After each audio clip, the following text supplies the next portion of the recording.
Dr. Evelyn Grace here, and I need to talk to you about something that's been bothering me for a while now. I keep seeing seniors struggling financially, skipping meals, cutting back on protein because they think they can't afford it.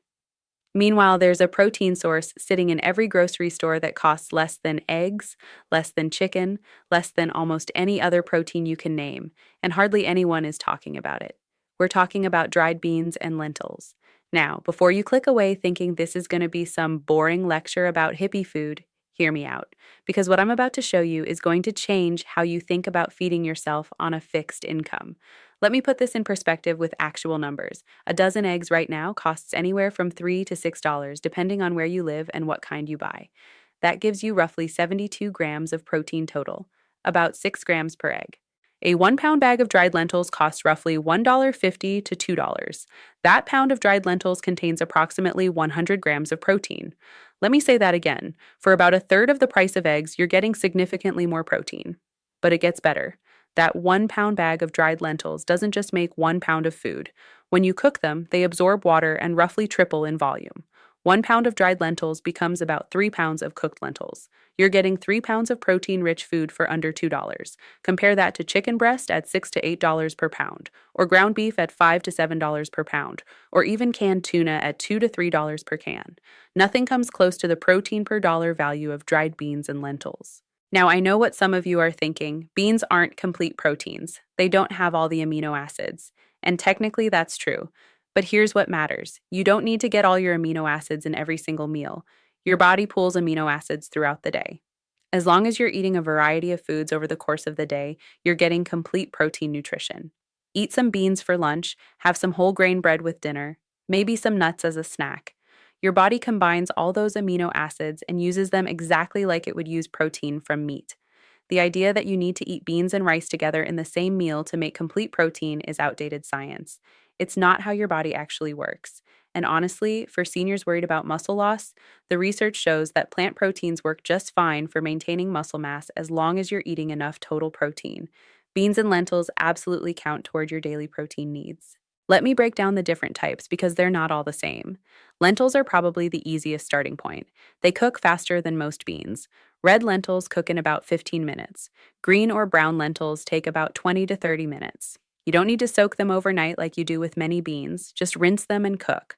1 cup of cooked lentils gives you about 18 grams of protein. That's 3 eggs worth of protein. Plus, you're getting fiber, iron, folate, and other nutrients that eggs don't provide. Black beans are hearty and flavorful. They're popular in Latin American cuisine but work in all kinds of dishes. 1 cup of cooked black beans provides about 15 grams of protein plus lots of fiber. They do need soaking before cooking, but I'll show you an easy way around that.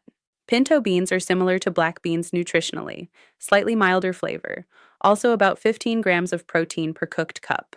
Great for refried beans, soups, or just as a side dish. Chickpeas, also called garbanzo beans, are incredibly versatile. You can roast them for a crunchy snack, mash them for spreads, add them to salads or soups.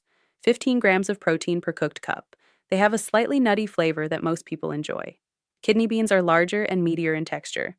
Dark red kidney beans are common in chili. Light red kidney beans are a bit milder, about 15 grams of protein per cooked cup. They must be cooked properly because raw or undercooked kidney beans contain a toxin. But once they're fully cooked, they're perfectly safe and nutritious. Navy beans are small white beans.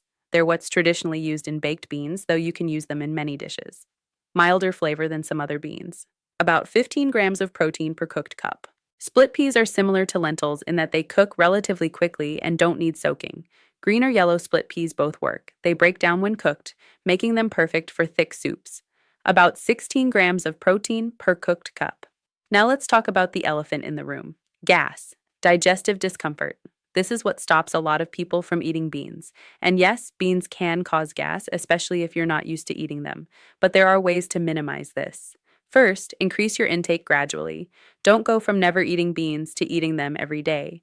Your digestive system needs time to adjust. Start with small portions a few times a week. Your gut bacteria will adapt over time. Second, rinse canned beans thoroughly before using them.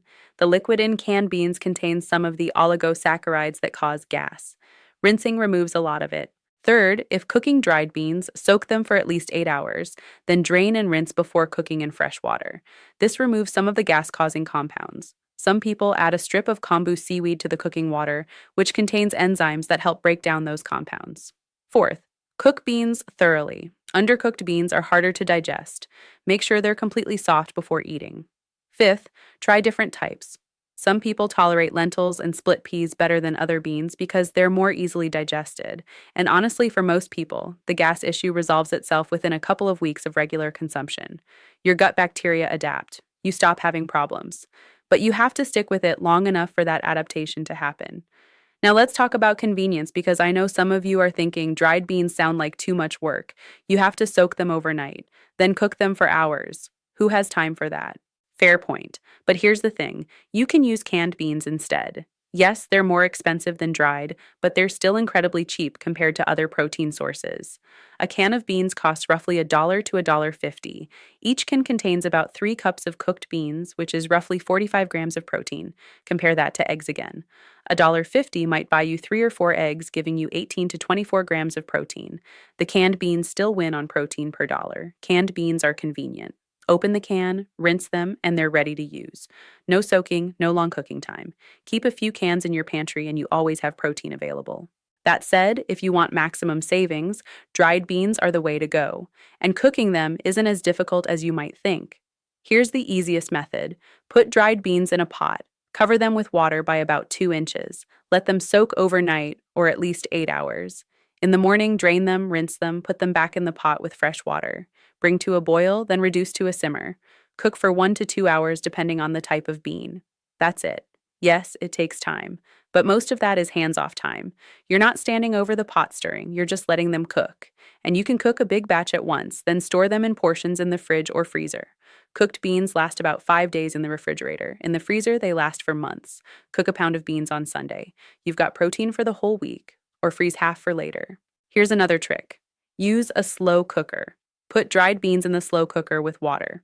Cook on low for 6 to 8 hours. You can set it up in the morning and have cooked beans by dinner time.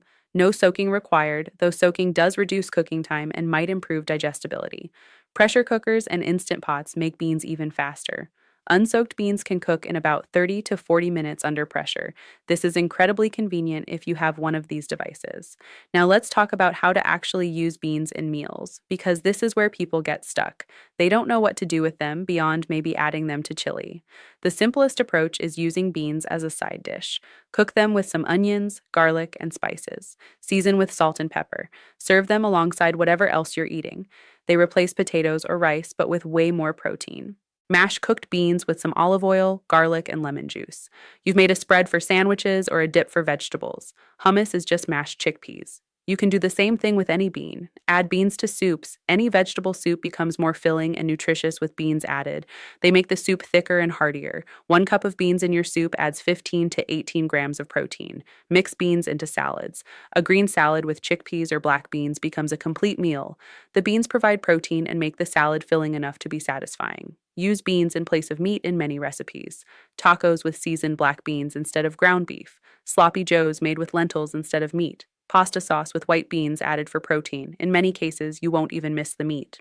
Make bean burgers. Mash cooked beans with breadcrumbs, eggs, and seasonings. Form into patties and pan fry. They're not trying to taste like beef burgers. They're their own thing, and they're delicious.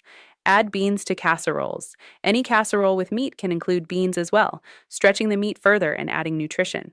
Roast chickpeas in the oven with spices for a crunchy snack. Toss drained, dried chickpeas with olive oil and your choice of spices. Roast at 400 degrees for about 30 minutes, shaking the pan occasionally. They come out crispy and addictive. Make bean soup. This is the classic. There are 1,000 variations. White bean soup with vegetables and herbs. Black bean soup with cumin and lime. Lentil soup with tomatoes and spices. Split pea soup with carrots and celery. These soups are hearty, filling, and incredibly economical. The point is, beans are versatile. Once you start cooking with them, you'll find dozens of ways to use them. Now let's address nutrition beyond just protein because beans offer a lot more than protein alone. They're high in fiber, which most seniors don't get enough of. Fiber helps with digestion, prevents constipation, helps control blood sugar, and supports heart health. 1 cup of cooked beans typically contains 12 to 15 grams of fiber. That's roughly half your daily fiber needs in 1 serving. Compare that to meat, which contains 0 fiber, or eggs, which have no fiber. This fiber is part of why beans are so filling.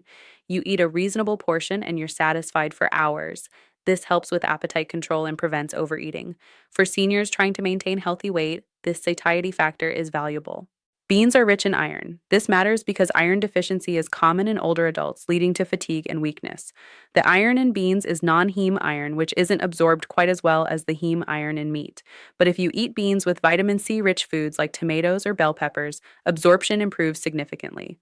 Folate is abundant in beans. This B vitamin is important for red blood cell formation and DNA synthesis. Many older adults don't get enough folate. Beans are one of the best sources. Potassium is another nutrient that beans provide in abundance. Potassium is crucial for blood pressure regulation and heart health.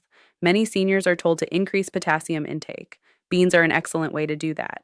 Magnesium is present in beans. This mineral is involved in hundreds of bodily processes, including muscle function, nerve function, and bone health. Many older adults are deficient in magnesium. Antioxidants are surprisingly abundant in beans, particularly darker colored beans like black beans. These compounds help reduce inflammation and oxidative stress. So when you eat beans, you're not just getting cheap protein, you're getting a package of nutrients that support overall health in ways that pure protein sources like protein powder or isolated meat don't provide. Let me talk about blood sugar control because this matters for seniors, especially those with diabetes or prediabetes. Beans have a low glycemic index. They don't spike your blood sugar the way refined carbohydrates do. The combination of protein, fiber, and complex carbohydrates in beans leads to slow, steady energy release. Research shows that including beans in meals improves blood sugar control. They can actually help reduce post-meal blood sugar spikes, even when eaten with other carbohydrates. For seniors managing diabetes, incorporating beans into meals is a smart strategy. The resistant starch in beans also feeds beneficial gut bacteria, supporting digestive health and potentially improving metabolic health broadly. Now let's discuss the concern some people have about carbohydrates in beans. Yes, beans contain carbohydrates. 1 cup of cooked beans has roughly 40 to 45 grams of carbs, but these are not empty carbs. They come packaged with protein, fiber, and micronutrients. The net impact on blood sugar is minimal due to the fiber content. And for most seniors, these complex carbohydrates provide valuable energy. Unless you're following a very strict low-carb diet for specific medical reasons, the carbs in beans are beneficial, not problematic. In fact, populations around the world that eat beans regularly have lower rates of diabetes, heart disease, and obesity compared to populations that don't. The blue zones, areas where people live the longest, healthiest lives, all include beans as a dietary staple. Let me share some specific meal ideas to make this practical. For breakfast, you might not think of beans, but they work. In many cultures, beans are a breakfast staple. Try black beans with scrambled eggs and salsa. The beans add protein and fiber, making the meal more satisfying. Or make a savory oatmeal with white beans, spinach, and a fried egg on top. Sounds unusual if you're used to sweet oatmeal, but it's delicious and incredibly nutritious. For lunch, a simple bean salad is perfect. Mix chickpeas with diced tomatoes, cucumbers, red onion, feta cheese, and a lemon vinaigrette. High protein, fresh, and light. Or make a bean and vegetable soup. Cook it in a big batch on the weekend and eat it throughout the week. Each bowl provides substantial protein and fills you up. Bean quesadillas are easy. Mash black beans with some cumin and garlic. Spread on a tortilla with cheese. Fold and cook in a pan until crispy. Cut into wedges. Simple, cheap, satisfying. For dinner, try white beans with sausage and greens. Cook beans with a little chicken sausage and some kale or spinach. Season with garlic and red pepper flakes. Serve with crusty bread. This traditional Italian-American dish is hearty and economical. Lentil tacos are surprisingly good. Cook lentils with taco seasoning. Use them as you would ground beef and tacos. Top with all the usual taco toppings. You won't miss the meat. 3-bean chili is a classic. Black beans, kidney beans, and pinto beans with tomatoes, onions, peppers, and chili spices. Make a huge pot. Eat it for days. Freeze portions for later. Each serving is loaded with protein. Indian dal is lentils cooked with aromatic spices. It's comforting and flavorful. Serve over rice with some vegetables. It's a complete meal that costs almost nothing to make. Now let's address preparation shortcuts because I know time and energy matter. If you find cooking dried beans too much work, it's okay to use canned beans exclusively.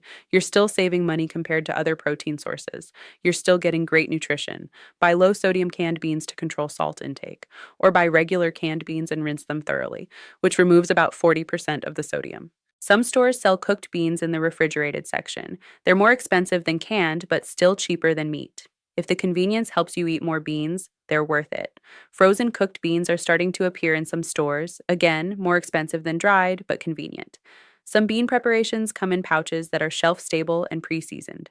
These are convenient for quick meals. Check the ingredients to make sure they're not loaded with unhealthy additives, but many are fine. The point is, there are multiple convenience levels available. Choose what works for your situation. Some beans in any form are better than no beans because you felt overwhelmed by preparation. Let me address concerns about bean quality and food safety. Dried beans can last for years if stored properly. Keep them in an airtight container in a cool, dry place. They won't spoil, though very old beans take longer to cook and might never get completely tender. Canned beans are safe as long as the can isn't damaged or bulging. Check expiration dates, but canned beans typically last for years. Cooking beans properly is important for safety, especially with kidney beans. Raw or undercooked kidney beans contain phytohemagglutinin, a toxin that causes digestive upset. Boiling kidney beans for at least 10 minutes destroys this toxin. Slow cookers might not get hot enough, so boil kidney beans before adding them to a slow cooker. Other beans don't have this issue to the same degree, but cooking all beans until they're soft ensures safety and digestibility. Let's talk about flavor, because I think this is where beans have an unfair reputation. People remember mushy, flavorless beans from school cafeterias and write off all beans as boring, but beans take on whatever flavors you cook them with. Cook beans with garlic and they taste garlicky. Cook them with cumin and they taste Mexican inspired. Cook them with Italian herbs and they taste Italian. Beans are a blank canvas for flavor. Aromatics make a huge difference. Sauté onions and garlic before adding beans. This creates a flavor base that transforms the dish. Acidity brightens bean dishes. Add lemon juice, lime juice, or vinegar at the end of cooking. This lifts the flavors and makes everything taste fresher. Salt is crucial. Beans need adequate salt to taste good. Don't be shy with it. Add salt toward the end of cooking for best results. Spices and herbs turn bland beans into something special. Experiment with different combinations. Smoked paprika, fresh cilantro, oregano, bay leaves, chili powder, curry spices. The possibilities are endless. Fat adds richness and helps carry flavors. A drizzle of good olive oil over cooked beans makes them taste luxurious. A bit of butter. Some bacon fat if you eat meat. Fat makes beans satisfying. Now let's talk about combining plant proteins for optimal nutrition. While you don't need to combine proteins in the same meal, eating a variety of plant proteins throughout the day ensures you get all amino acids in adequate amounts. Beans plus whole grains is the classic combination. Rice and beans, whole wheat bread and bean soup. This combination provides all essential amino acids in good proportions. Beans plus nuts or seeds also works well. A bean salad with pumpkin seeds, hummus with tahini, which is made from sesame seeds. These combinations are nutritionally complementary, beans plus dairy if you consume it. Bean quesadillas with cheese, lentil soup with a dollop of yogurt. The dairy provides the amino acids that beans are lower in. But honestly, if you're eating a reasonably varied diet with vegetables, grains, nuts, and beans, you're getting complete protein nutrition. You don't need to stress about combining specific foods. Let me address the concern about phytates and anti-nutrients in beans. Beans contain phytic acid, which can bind to minerals and reduce their absorption. Some people worry that this makes beans unhealthy or prevents mineral absorption. In reality, the impact is minimal for most people. The nutrients you do absorb from beans more than compensate for any small reduction in absorption. Plus, cooking reduces phytate content significantly. Soaking before cooking reduces it even more. For people eating a varied diet with multiple nutrient sources, phytates in beans are not a concern.